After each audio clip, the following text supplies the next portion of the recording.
fun thing. Last week I went to my doctor for my annual checkup. And he said, Bonnie, you know, you're going to have to start thinking about hormone replacement. Okay. Hormone replacement. And all I could think was, are you kidding? I have 3 teenagers whose mood swings could rethink the Titanic and a dog that humps everything in sight. I don't need hormone replacement, I need hormone repellent. Jesus. Mothers of teenagers, I can tell. Yeah. Hormone replacement. Menopause. Oh my God. Menopause. Menopause, it's bad enough as it is. Am I echoing? Am I better now? Well, I'd like to get back to menopause. I'm not sure any of you do, but I would like to. Menopause. It's one of those terms that describes a female condition that inexplicably, and you know what I'm talking about, begins with a male prefix. You know these words, ladies, we talked about it. The men in menopause, the his and hysterectomy, the guy and gynecologist. You know. And what do we get? Herpes. Thank you very much. Nice, nice. This year I went to buy a bathing suit, and I said, Bonnie, this time you're going to do it right. So I went to one of those fancy department stores. You know, the ones where you're by yourself in the dressing room? Yeah. I'm gonna do it right. So I went to the fancy department store. I get a bathing suit, and little did I know what was about to befall me in the dressing room with a 3-way mirror. In fact, I think there should be a horror movie called The Dressing Room with a 3-way mirror. I am not a fat woman. I mean, I go up and down, but I gotta tell you, I go in there, I'm trying on the bathing suit, I get the reflection. You can relate. And all I could think was, oh my God, who are you and what have you done with my ass? Evidently, unbeknownst to me, without my permission, my ass made a decision to redistribute, beginning at my waist and going down to my knees. Not pretty.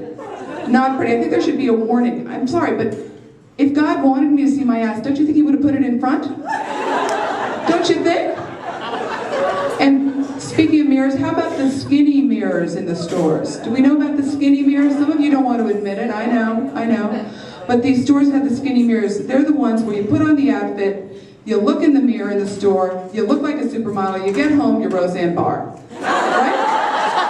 I hate those things. If the federal government can regulate the automobile industry with the rear view mirrors and the warnings, don't you think they should put a sticker on those skinny mirrors?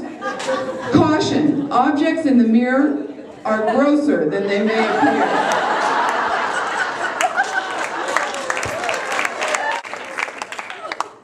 Just one more complaint about mirrors, if you don't mind. Maybe it's a middle-aged thing, I don't know. I'm in a hotel, and they've got the light-up, makeup, magnifying mirror. Something I hadn't really used. I understand they want us to get their makeup in the right places and stuff. Okay, that's fair. Well, I turn the thing on, and it is like having airplane landing lights in my face, which I am telling you is way too much light for me. So I look up at these. Too much light. When my momentary blindness subsides, I see a reflection of my skin, magnified 1,000,000 times. And all I can see is one pore, the size of a grapefruit. I could practically see through my head to the back wall. I saw things in there that were missing for years. Geraldo wants to host the opening of my next pore. It's terrible. God. I want low lights in my future. I just want low lights forever because, as we know, and I'm not getting it, but it kind of smooths things out. It really smooths things out. I'll tell you, if I ever get a boyfriend, it will be so dark in my bedroom, he will need night vision goggles to find me. Night vision goggles.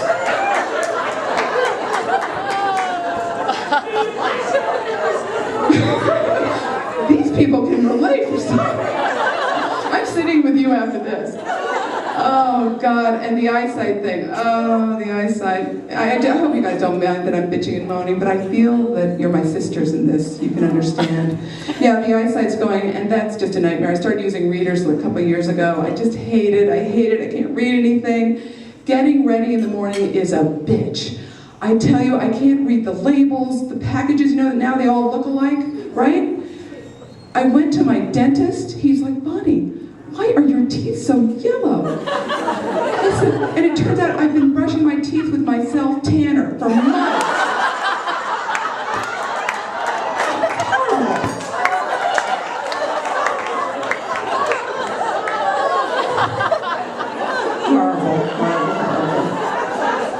Well, my friends are desperately trying to find me, you know, the right guy, and I had a series of frightening dates. It was either Quasimodo or quasi-brain dead, and so I wasn't having much luck, and they said, now Bonnie, go to church.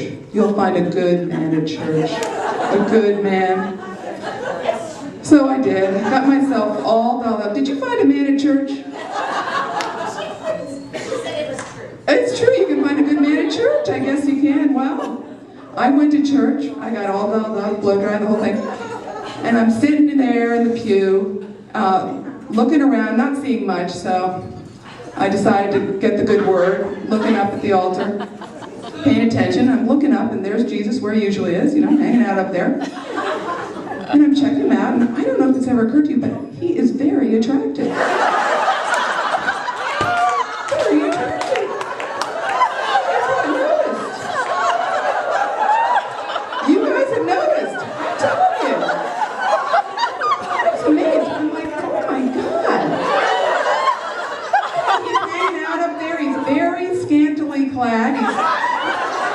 Six-pack going on, the bearded artsy thing, and he is checking me out.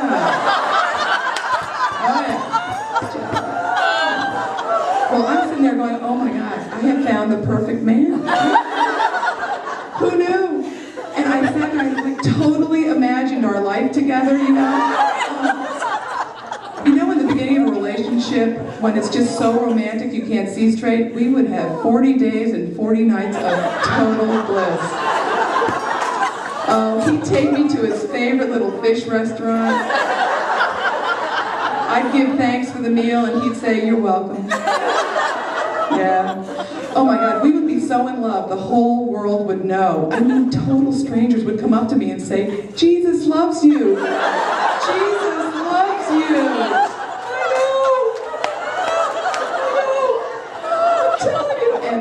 The sex, oh my God, it would be incredible. I don't want to go into detail, but it's a little like Easter, you know, he rises, there's an egg hunt, you know. Digest it, you'll get it.